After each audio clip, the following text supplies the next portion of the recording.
fim das contas, talvez não cheguem os jogadores que ele gostaria, a quantidade que ele gostaria, mas o Dudu tá chegando. E aí minha pergunta para você, Pedro, é a seguinte, olha só, quem é que vai sair mais forte nessa janela? Porque se a gente tiver uma comparação com o Flamengo perde o Gerson. E aí você tá falando, tá chegando o Dudu. E sempre a gente tá ouvindo essa história, né? O elenco do Flamengo é muito forte e tudo mais, mas o do Palmeiras também é. Só que o elenco do Flamengo é um pouco mais vasto ali em opções. O Palmeiras agora tá chegando o Dudu. Como é que fica essa balança? Nessa sequência eu quero ouvir você, já, Jean. Acabou aí o Pedro, já manda você, Jean. Eu acho que tem uma diferença, né, Luciano? Entre um time que sai mais forte no contexto geral após a janela, que eu acho que o Flamengo, independente das movimentações, seguirá sendo o elenco mais forte, e quem tem a melhor janela. E acho que é difícil prever. Todo mundo sabe que o Flamengo perde o Gerson. Agora todo noticiário e as informações apontam que vai repor ao menos uma peça, talvez alguma peça. Então é preciso entender quem chega.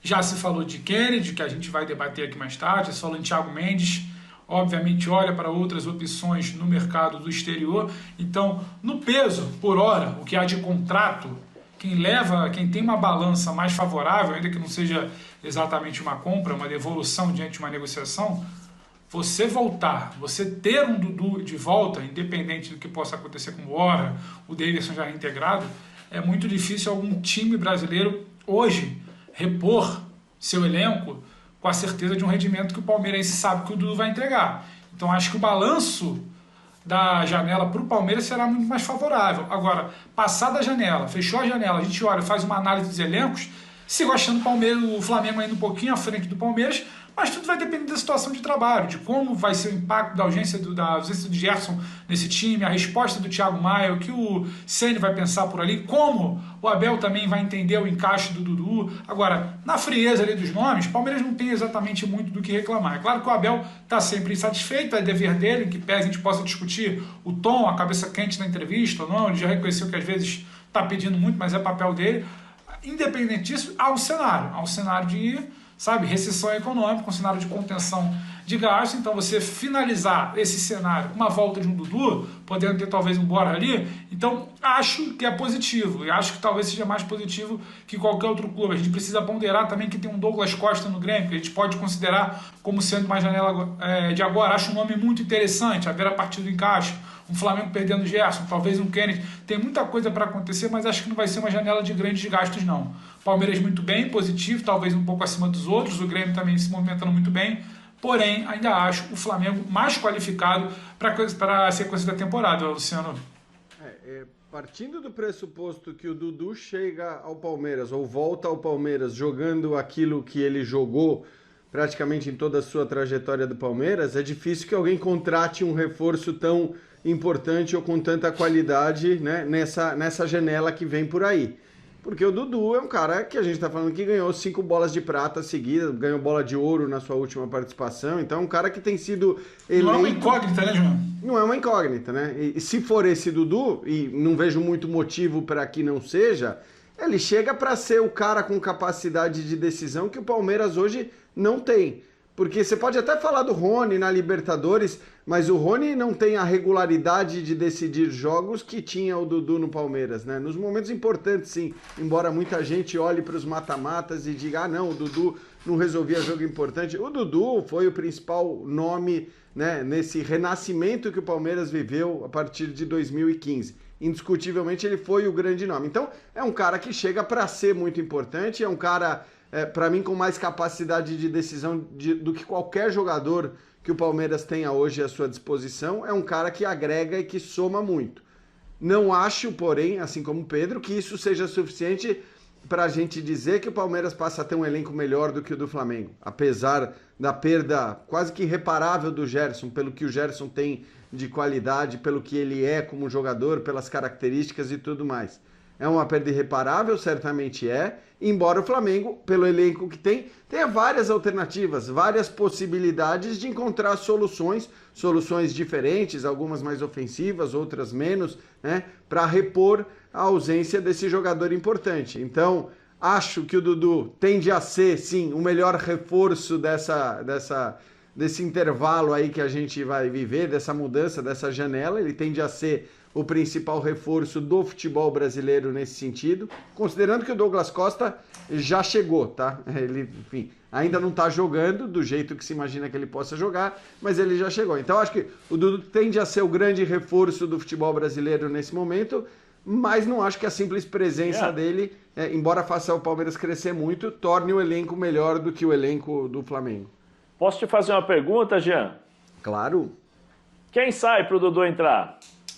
Então, é o seguinte, Zé, a gente olha para o time do Palmeiras que tem mudado, ao contrário do que muita gente diz, o Abel encontrou alternativas táticas. Você pode até discutir se os nomes que ele escolhe para essas alternativas táticas são os melhores. Se ele não deixa no banco os caras que estavam bem. Mas quando ele passou a jogar com os 2 meias e 3 atacantes, com Veiga e Scarpa, 2 pontas abertos e um centroavante, tem lugar ali para o Dudu, né? Do lado onde agora está jogando o Breno Lopes. E aí eu digo, para mim nem deveria estar jogando o Breno Lopes. Não sei porque o Wesley saiu do time justamente quando ele estava voltando a ser o Wesley, né, de antes da lesão. Então, nesse esquema, por exemplo, ele joga ali. No esquema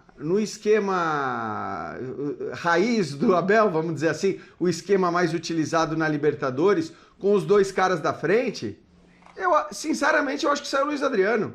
Eu não vejo o Luiz Adriano entregando tudo aquilo que ele deveria ter entregado no Palmeiras. É um grande jogador, foi importante, tem sido importante para o Palmeiras em vários jogos, mas não acho que dê para comparar o rendimento que ele apresenta desde que chegou ao Palmeiras com o rendimento que o Dudu mostrou desde que chegou ao Palmeiras e no período que passou pelo Palmeiras. Então, qualquer que seja o esquema, eu acho que, estou dando o exemplo desses 2, embora o Abel tenha até usado outras formas de jogo, mas estou dando o exemplo dos 2 esquemas mais utilizados para o Abel para dizer que tem lugar para ele tanto em um como no outro. Com os centroavantes, ele vai estar... o elenco vai estar cheio, hein? Então, mas aí... Emerson, Borja, Luiz Adriano... Mas aí tem uma tela para isso, Zé. Zé e Jean. Vai reclamar, hein? Olha só, vamos só fazer uma pausa. Deixa eu colocar uma tela, então. Aí vocês continuam esse papo aí com essa história de muito centroavante, porque a gente tem uma tela... Esqueçam o que eu falei. Vou falar só alguns nomes aqui, mas continua, Zé. Você acha que assim... Ô, Jean, mas isso que o Zé apontou é algo interessante, porque no próprio Twitter aqui, por exemplo, o Manuel Francisco da Silva, ele fala, senhores, com esses gols, o Breno não se apresenta como um ótimo centroavante. E aí o Zé citou aí a volta do Borja. Então, assim, de centroavante tá cheio. Tem o Daverson, no caso tem o Davinho ali. Ô, Jean, a centroavância do Palmeiras é um negócio que gera dúvida ou não? É engraçado, né? Porque o Palmeiras reclamou até outro dia de não ter um centroavante. O cara mais de referência da área. O Luiz Adriano não é esse cara, ele é um cara mais técnico, é um cara que sai, que no esquema com o Rony estava jogando muito mais como o homem de ligação com o Rony do que com o centroavante. O Rony jogou muitas vezes como centroavante e não é um centroavante. O William já jogou por ali e já disse que não gosta de jogar como centroavante. O Fansport deu a ideia do Breno. O Palmeiras, centroavante, ele nem tinha no seu elenco. Agora tem o Daverson. Eu não olho para o Daverson com a qualidade que ele tem e digo, pô, esse cara tem que ser titular do Palmeiras, como aliás ele vinha sendo antes do jogo contra o Bahia. Eu olho para o Daverson como uma alternativa para um tipo de jogo específico, para um momento específico de uma partida. Não acho que o Daverson tenha condições técnicas de disputar um lugar no time titular com o Luiz Adriano, com o próprio Rony, com o Dudu, muito menos. Eu acho que o Palmeiras tem jogadores mais capazes no ataque do que o Daverson. Mas acho que o Daverson é uma opção de centroavante que o Palmeiras até aqui não tinha. Se o Borja vai chegar ou não, aí eu não sei. A discussão Daverson e Borja é inacreditável que ela eventualmente volte a ser pauta no Palmeiras, né, Luciano? Porque por quanto tempo a gente discutiu isso? Daverson, Borja. Acho que o Daverson entregou muito mais no Palmeiras do que o Borja, no período que ele esteve. Embora o Borja, né, pelo que faz fora do Palmeiras, pelo que faz na Libertadores, pelo que faz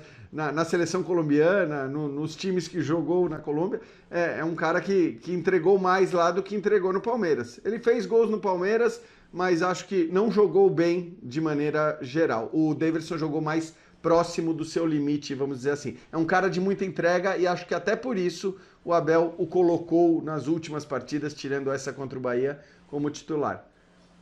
O Felipe aqui no Twitter, ele não gosta muito do Luiz Adriano. Para ele, por exemplo, o Borja é o melhor centroavante aí do Palmeiras.